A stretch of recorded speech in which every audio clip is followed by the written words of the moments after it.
Hello friend, हमारी YouTube channel में आप सभी का स्वागत है। अगर आपको मेरी कहानी पसंद आए तो लाइक कीजिए, कमेंट कीजिए और अपने फ्रेंड और फैमिली के साथ शेयर कीजिए। ये चैनल केवल मनोरंजन के लिए है। हम किसी भी तरह के अंधविश्वास को बढ़ावा नहीं देते। कहानी बोलने में आसानी हो और आप लोगों को सुनने में अच्छा लगे, इसलिए कहानी में थोड़ी बहुत बदलाव लाई हूँ। अगर कहानी बताते समय मुझसे कोई गलती हो जाए तो कृपया माफ कर दीजिए। तो चलिए शुरू करते हैं आज की कहानी। धूम्रपान और शराब पीना स्वास्थ्य के लिए हानिकारक है। आज की कहानी तारादास बंदोपाध्याय का लिखा हुआ तारानाथ तांत्रिक कहानी बेताल।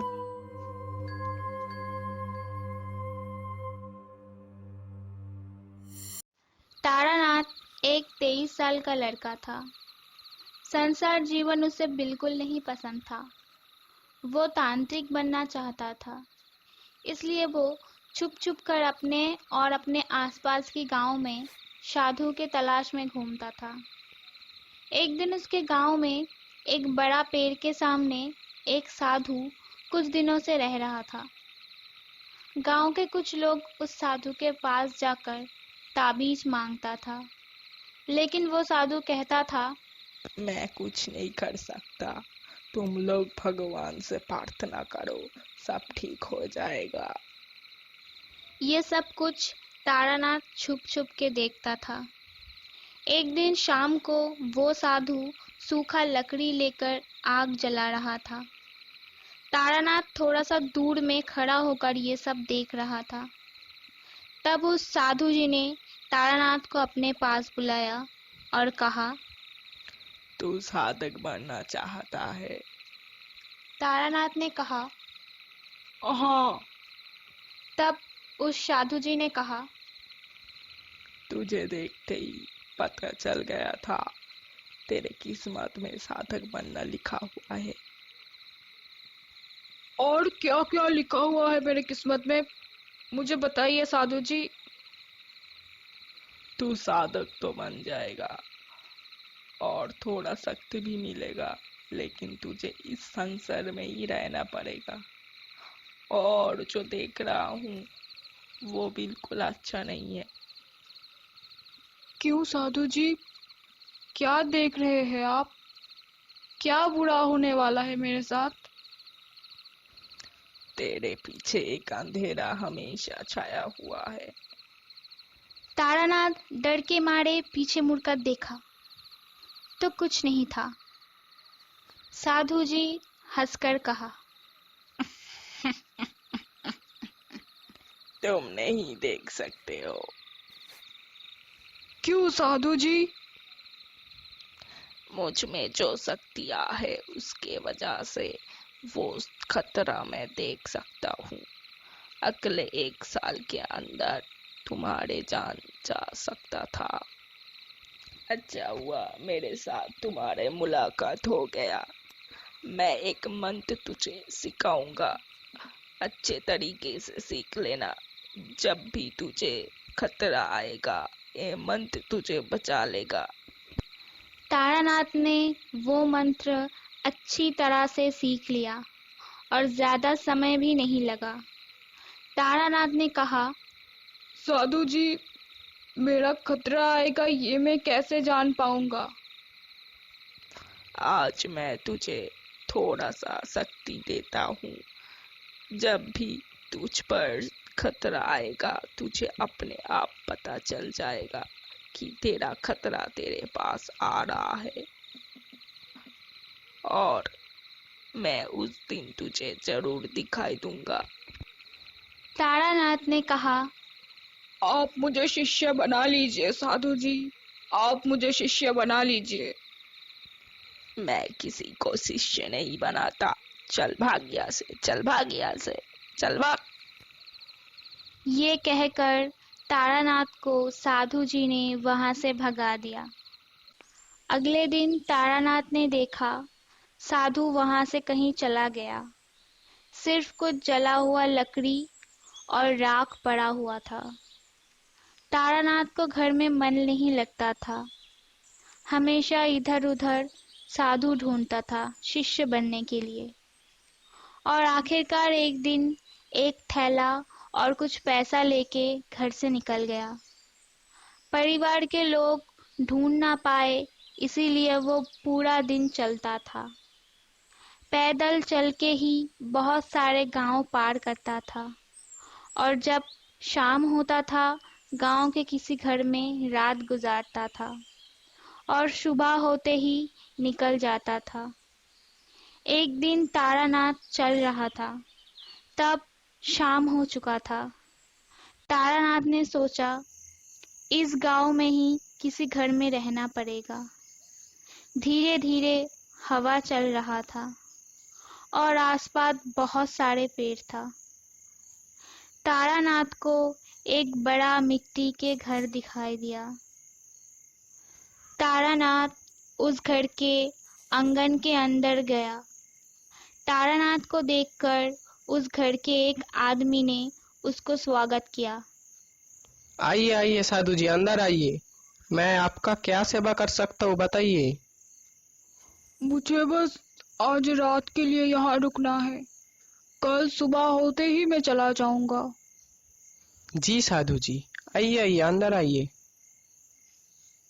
जब रात में तारानाथ खाना खा रहा था, वो आदमी तारानाथ के पास बैठा हुआ था और तारानाथ से बातें कर रहा था।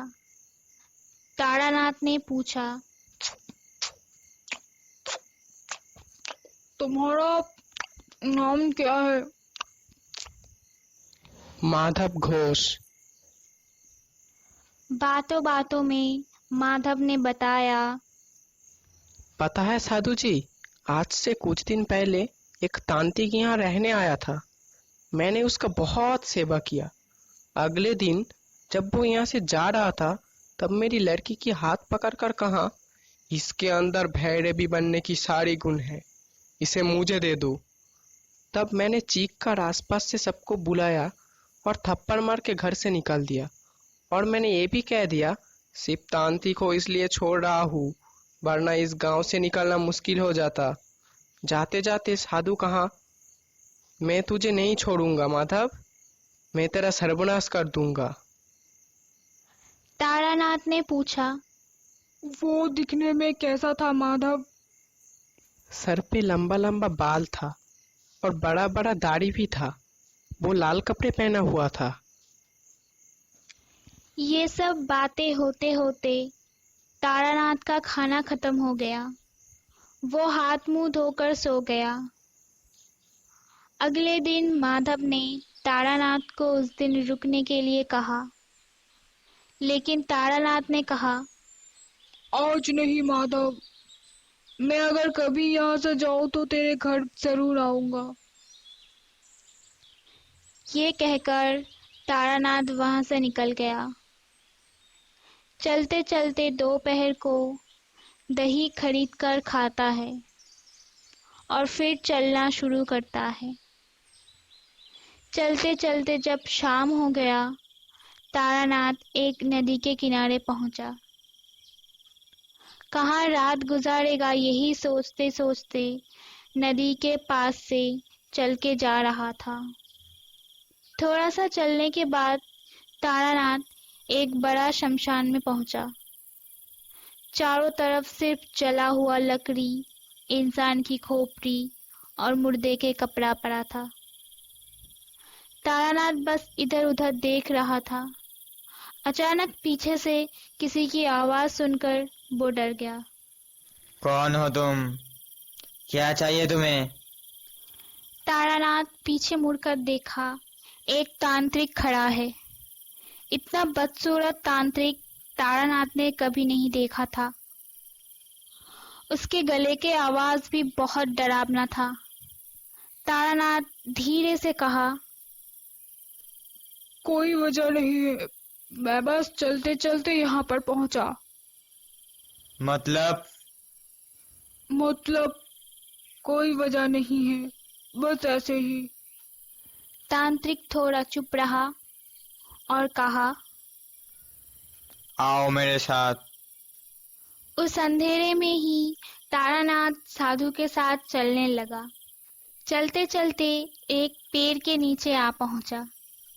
तारानाथ ने देखा, मुर्दे की चटाई, चद्दर और कपड़े मिलाकर तांत्रिक ने एक झोपड़ी तैयार किया था। तारानाथ ने उस तांत्रिक से पूछा, आप यहाँ रहती है? क्यों, कोई परेशानी है तुम्हें? तारानाथ ने कहा, नहीं नहीं, मैं तो बस ऐसे ही पूछ रहा था। तांत्रिक झोपड़ी के अंदर गया। तारानाथ सोचने लगा, तांत्रिक के बातचीत करने की तरीका ठीक नहीं है। फिर तांत्रिक बाहर आया, 2 केला लेकर। तारानाथ के हाथ में 2 केला देकर कहा, ये केला खाओ। किस वजह से घर से निकले हो? साधु बनना चाहते हो? तुम्हारे किस्मत में तंत्र साधना लिखा हुआ है। तुम रह जाओ मेरे पास। ये सुनकर तारानाथ को उसके गांव वाला साधु की याद आया। लेकिन इस साधु को देखकर तारानाथ को अच्छा नहीं लगा। तारानाथ सोचने लगा, अच्छा तांत्रिक कभी बात बात पे शिष्य नहीं बनाता। जो भी हो, रह जाता हूँ यहाँ पर, और अच्छा नहीं लगा तो चला जाऊंगा। फिर तारानाथ ने तांत्रिक से कहा, ठीक है, आपके पास रह जाता हूँ। ठीक है, रह जा। मैं एक तंत्र साधना कर रहा हूँ। खत्म होते ही मैं तुझे तंत्र साधना सिखाऊंगा, और मैं जो साधना कर रहा हूँ उसमें भी तेरा जरूरत पड़ेगा। तारानाथ रह गया तांत्रिक के पास। ऐसे ही 2-4 दिन बीत गया। दिन में तांत्रिक तारानाथ को अकेला छोड़कर इधर उधर अपने तंत्र साधना की चीज ढूंढता था और देर रात तक पूजा पाठ करता था। और तारानाथ इधर उधर से लकड़ी ले आकर मिट्टी के बर्तन में खाना बनाता था। ऐसे ही कुछ दिन चलने के बाद तारानाथ को लगा, वो तांत्रिक असल में एक कपालिक है। एक दिन एक मरा हुआ पंछी लेकर साधु हाजिर हुआ। झोपड़ी के अंदर से एक चाकू ले आया और उस पंछी के पेट चीरकर एक चीज पेट के अंदर घुसा दिया और फिर से झोपड़ी के अंदर जाके गेहूं के आटा और मिट्टी के 2 बर्तन ले आया। एक बर्तन में मरा हुआ पंछी को रखकर दूसरा उसके ऊपर ढक दिया और गेहूं के आटे को पानी में मिलाकर बर्तन के चारों ओर लगा दिया। तारानाथ हैरान होकर पूछा, इससे क्या होगा साधु जी?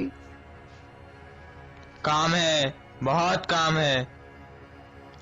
ये कहकर तांत्रिक ने वो मिट्टी के बर्तन को तारानाथ को देकर कहा, इसे 3 दिन तक 1 घंटा करके आग में जलाओ। तारानाथ चुपचाप उस बर्तन को लेकर आग में जलाया। 2 दिन पहले तांत्रिक नीम पेड़ के एक मोटा लकड़ी ले आया था। चाकू लेकर उसी लकड़ी से एक इंसान जैसे देखने वाला एक गुड़िया बनाया। तारानाथ ने पूछा, इससे क्या होगा साधु जी? समय आते ही पता चल जाएगा। ऐसे ही 2-3 दिन और बीत गया। एक दिन शाम को तारानाथ खाना बनाने की लकड़ी काट रहा था। तब वो तांत्रिक तारानाथ को कहा, आज मैं तुम्हें एक नया चीज दिखाऊंगा। क्या साधु जी? बेताल को जगाना। ये बेताल क्या है साधु जी? बेताल एक ऐसा बुरा शक्ति है जो किसी को मारने के लिए भेजा जाता है, और जब तक उसे बेताल मार नहीं देता तब तक वो चैन से नहीं बैठता। अगर उसे मार नहीं पाया तो? अगर उसे मार नहीं पाया तो जो बेताल को जगाता है उसे आकर ही वो मार देता है। लेकिन बेताल को रोकना उतना आसान नहीं है। अगर मैं तुम्हें बेताल जगाना सिखाऊं तो तुम्हें डर तो नहीं लगेगा? तारानाथ पहले बहुत डर गया। ये सोचा अपने बुढ़िया बिस्तर लेकर भाग जाएगा, लेकिन पता नहीं क्यों उसने सोचा एक बार देख ही लेते हैं कैसे बेताल जगाता है। इसलिए तारानाथ ने तांत्रिक से कहा, मैं नहीं डरूंगा, आप दिखाइए मुझे। और आप क्या इसका ही साधना कर रहे थे इतने दिनों से? हाँ। उस दिन आधी रात से तांत्रिक ने पूजा पाठ शुरू कर दिया।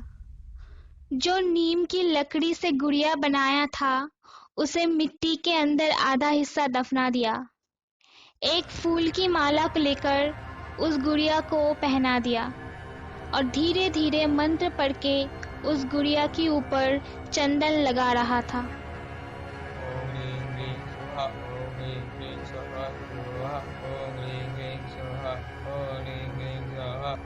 ये सब करने के बाद साधु अपने थैला से दारू के बोतल निकाला और एक इंसान के खोपड़ी के अंदर बोतल से थोड़ा शराब निकाला और तारानाथ से कहा, मैंने तुम्हें मिट्टी के बर्तन में जो पंछी आग में जलाने के लिए दिया था वो लेकर आओ। तारानाथ ने तांत्रिक को वो मिट्टी के बर्तन लाके दिया। तांत्रिक उस मिट्टी के बर्तन से ढक्कन हटाया तो तारानाथ ने देखा उसके अंदर जो पंछी था वो एकदम राख हो चुका था। उसमें से एक चुटकी राख लेकर तांत्रिक दारू में मिलाया और एकदम में पी गया।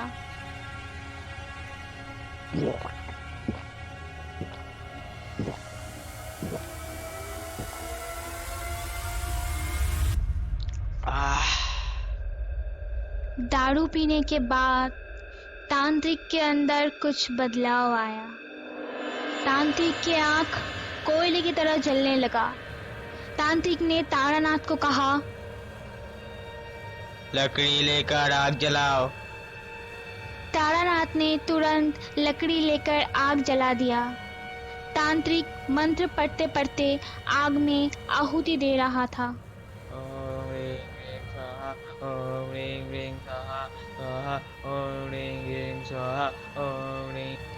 तब अचानक एक जलने की बदबू चारों ओर फैल गया और उस आग में से धुआं उठा और बादलों की तरह ऊपर उठ गया।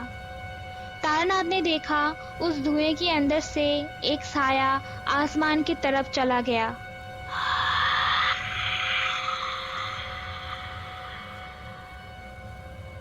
तारानाथ बहुत डर गया। साधु तारानाथ को अपने पास बुलाया और कहा, मैंने पहले तुम्हें नहीं बताया, कुछ दिन पहले मैंने एक गांव में माधव घोष नाम के एक आदमी के घर रात में रुका था। अगले दिन सुबह जब मैं उस घर से निकल रहा था तब मैंने उसकी लड़की को मांगा मेरी शादी का बनने के लिए, क्योंकि मेरी कोई शादी का नहीं है। लेकिन माधव ने मुझे घर से निकाल दिया। मैंने माधव से कहा, तेरी लड़की में शादी का बनने की सारी गुण है, उसे मुझे दे दे। लेकिन माधव ने मुझे अपमान किया और धक्के मार के घर से निकाल दिया। अब देखता हूँ माधव घोष तू कैसे जिंदा बचता है। तारानाथ बहुत डर गया और कहा, आप क्या करने वाले हैं? क्या करने वाला हूँ? अरे मैंने तो कर दिया है। क्या किया आपने? जो काला धुआं अभी अभी निकला है, पता है वो क्या है? नहीं। वो बेताल है। मैंने उसे माधव घोष के घर में भेजा है। वो क्या करेगा? फिलहाल आज कुछ नहीं करेगा, आज वो बच जाएगा। आज उसके घर में कुछ घटनाएं घटेगा। और अगले दिन मैं पूर्णाहुति दूंगा। उसके बाद माधव के लाश मिलेगा उसके घर के आंगन में। तांत्रिक की आंख बदले की आग में जल रहा था।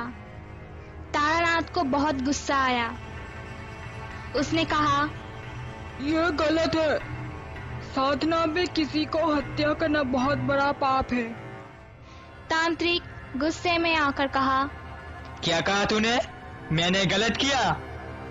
हाँ, आपने गलत किया। मैंने कोई गलत नहीं किया। बस कीजिए आप, ऐसे इंसान के पास अब और नहीं। ये कहकर उस रात में ही तारानाथ वहां से निकल गया। पीछे साधु कहने लगा, मुझे अपमान करके कोई ज्यादा दिन जिंदा नहीं रह सकता। तू भी नहीं रह पाएगा। तारानाथ चलते चलते अगले दिन दोपहर में माधव के घर में पहुंचा। घर के बाहर किसी को ना देखकर तारानाथ बहुत डर गया और माधव को पुकारा, माधव, माधव, बाहर आओ माधव। माधव घर से निकल आया। तारानाथ को देखकर रोते रोते कहा, आइए साधु जी आइए। तारानाथ ने पूछा, क्या हुआ? घर में सब ठीक तो है? कुछ ठीक नहीं है साधु जी। क्यों, क्या हुआ? कल रात अचानक आवाज करते करते 2 गाय मर गई। मैंने वैद्य को भी बुलाया था लेकिन वैद्य कुछ नहीं कर पाया। आज सुबह से मेरी बेटी को बहुत बुखार है और बुखार उतरने का नाम ही नहीं ले रहा। क्या करूं साधु जी, कुछ समझ में नहीं आ रहा। आप आ गए, अब मेरे मन को शांति मिलेगा। तारानाथ ने कहा, ठीक है, अगर मेरे रहने से तुम्हारे दिल को तसल्ली मिलता है तो मैं रहूंगा। उस दिन बस शाम हो ही रहा था। तारानाथ माधव के घर के पीछे घूम रहा था। जब तारानाथ वहां से लौट रहा था उसे बहुत डर लगने लगा। ऐसा लगने लगा उस पर कोई बहुत बड़ा मुसीबत आने वाला है और वो उसके बहुत करीब है। तारानाथ को बहुत डर लगने लगा। वो कुछ समझ नहीं पा रहा था और उसे क्या होगा वो ये भी नहीं समझ पा रहा था। अचानक एक पेड़ के पास एक साधु की साया दिखाई दिया। उसे देखकर तारानाथ बहुत डर गया। वो डर के मारे बस चीख ही रहा था, लेकिन तारानाथ उसे पहचान गया। वो साधु तारानाथ के गांव के साधु था। तारानाथ ने सोचा, ये वही साधु है जिसने मुझे बताया था मुझे कोई खतरा है। और साधु ने ये भी कहा था, जिस दिन तुम्हारे खतरा पास आएगा मैं उस दिन तुम्हें दिखाई दूंगा। क्या मेरा खतरा आ चुका है? इसलिए साधु जी ने मुझे दिखाई दिया। अचानक वो साधु अंधेरे में कहीं चला गया। तारानाथ जल्दी जल्दी माधव के घर पहुंचा और माधव को बुलाया। माधव, माधव, हाँ साधु जी बताइए। आज रात हम दोनों के बहुत बड़े मुसीबत आने वाला है। वो क्या मुसीबत है मैं अभी तुम्हें नहीं बताऊंगा, पर आज रात बड़ा मुसीबत आएगा। ये सुनकर माधव का चेहरा और भी सूख गया। तारानाथ ने कहा, तुम मेरे लिए एक लोटे में पानी ले आ सकते हो? माधव दौड़कर पानी ले आया। तारानाथ एक मंत्र पढ़ते पढ़ते घर के चारों ओर उस पानी को छिटक दिया। ओम शिव की राज की स्वाहा, ओम शिव की राज की स्वाहा, ओम शिव की राज की स्वाहा, ओम शिव की राज की स्वाहा, ओम शिव की राज की स्वाहा, ओम शिव की राज की स्वाहा। ओम शिव की राजमुखी स्वाहा, ओम शिव की राजमुखी स्वाहा, ओम शिव की राजमुखी स्वाहा, ओम शिव की राजमुखी स्वाहा, ओम शिव की राजमुखी स्वाहा, ओम शिव की राज, ओम शिव की राजमुखी स्वाहा, ओम शिव की राजमुखी स्वाहा, ओम शिव। तारानाथ ने सोचा, आज अमावस्या है, आज रात को तांत्रिक बेताल भेजेगा माधव को मारने के लिए, और वो मुझे भी नहीं छोड़ेगा। रात के खाने के बाद तारानाथ ने माधव को बुलाया और कहा, माधव, आज रात तुम और मैं एक कमरे में रहेंगे। ठीक है साधु जी, आइए मेरे साथ। तारानाथ और माधव कमरे में गया। उस कमरे में एक बिस्तर था। तारानाथ ने माधव से कहा, इस लोटे से हाथ में थोड़ा सा पानी लो, और मैं जो मंत्र कहूंगा वो बोलते बोलते बिस्तर के चारों ओर छिटक दो। अगर मैं कर सकता तो मैं कर देता, लेकिन तुम घर के मालिक हो, इसलिए ये काम तुम्हें ही करना पड़ेगा। बिस्तर के चारों ओर पानी छिटकने के बाद तारानाथ और माधव बिस्तर पर डरते हुए बैठा था। वो रात बहुत ही डरावना था। ऐसा लग रहा था वो कोई इंसानी रात नहीं।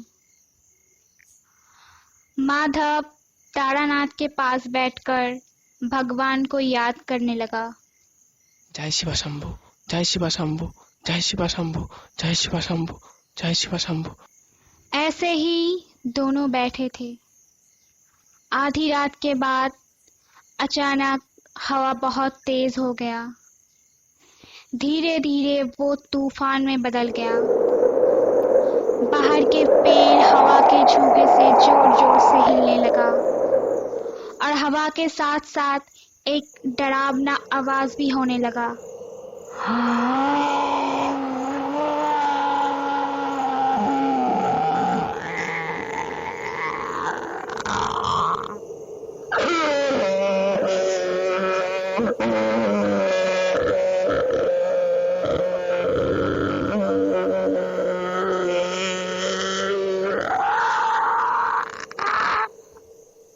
ऐसा लग रहा था कुछ ऐसा है उस हवा के साथ जो घर के अंदर आना चाहता है, लेकिन किसी वजह से वो अंदर नहीं आ पा रहा। घर के खिड़की दरवाजे सब जोर जोर से हिल रहा था। कुछ देर बाद अचानक तूफान रुक गया। माधव तारानाथ की तरफ देख रहा था। तारानाथ ने माधव से कहा, अब और कोई डर नहीं। चारों ओर एकदम शांत हो गया। उस रात तारानाथ और माधव ने बिस्तर के ऊपर बैठ के ही रात गुजार दिया था। अगले दिन उसकी बेटी का बुखार भी उतर गया। माधव बहुत खुश था। दोपहर में जब तारानाथ माधव के घर से निकल रहा था, दो पुलिस कहीं जा रहा था। बस ऐसे ही तारानाथ ने एक पुलिस से पूछा, किधर जा रहे हैं साहब? यहाँ से कुछ ही दूरी में जो शमशान है वहां पे एक तांत्रिक रहता था। कल रात उसको किसी ने मार दिया, बहुत ही बेरहमी से मारा है। सर उल्टे तरफ घुमा दिया। ऐसा लगता है ये काम कोई एक इंसान का नहीं था। ये सुनकर तारानाथ को तांत्रिक के कहा हुआ बात याद आ गया। तारानाथ ने कहा, तांत्रिक ने कहा था अगर बेताल को किसी ने रोक लिया तो जिसने उसको जगाया है वो जाके उसको ही मार देता है। उफ, क्या भयानक मौत है। आज की कहानी बस इतनी ही। फिर मिलते हैं अगले हफ्ते एक नई कहानी के साथ। तब तक के लिए good bye friends. Wear mask and stay safe.